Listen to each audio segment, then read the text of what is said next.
Trump just shook the global economy with a move no one saw coming: massive tariffs on Canada, Mexico, and China.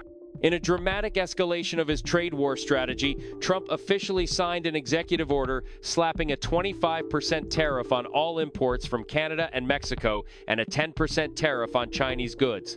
The response from world leaders was swift, fierce, and filled with warnings of economic fallout.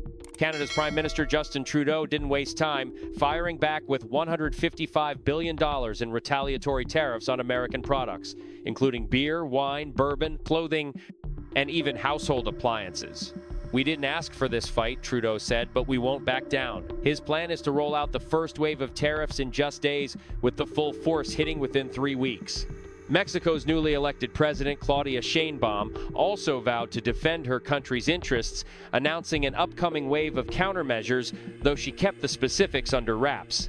Meanwhile, China is taking the fight to the World Trade Organization, accusing the U.S. of violating global trade agreements. But the economic storm doesn't stop there. Analysts are already warning that these tariffs could drag Canada and Mexico into a full-blown recession. With nearly 20% of their economies tied directly to U.S. trade, the ripple effects could be devastating. American consumers won't be spared either. Expect higher prices on everything from cars to groceries.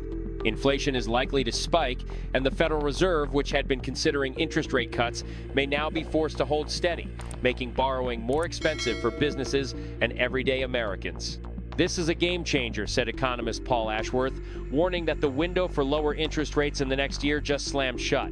The stakes are even higher when you factor in Trump's justification for the tariffs. He claims they are necessary to combat illegal immigration and the flow of deadly drugs like fentanyl into the U.S. "These countries need to get serious about the crisis at our border and the drugs killing our people," Trump declared, singling out Mexico as a primary offender. The White House took it even further, accusing China of actively supporting the illegal drug trade, a claim that has already drawn outrage from Beijing. Sheinbaum hit back hard, calling Trump's allegations slander and rejecting any U.S. intervention in Mexican affairs. She even flipped the argument on its head, pointing out that American weapons are fueling cartel violence in Mexico, a claim supported by the U.S. Justice Department's own reports. And what about Canada? Trudeau dismissed Trump's justification outright, calling the Canada-U.S. border one of the most secure in the world. He pointed out that less than 1% of illegal migrants and fentanyl entering the U.S. come from Canada. "This is about politics, not policy," he said, making it clear that Canada won't bow to Trump's pressure. This trade war is just getting started, and the fallout will be massive. What happens next?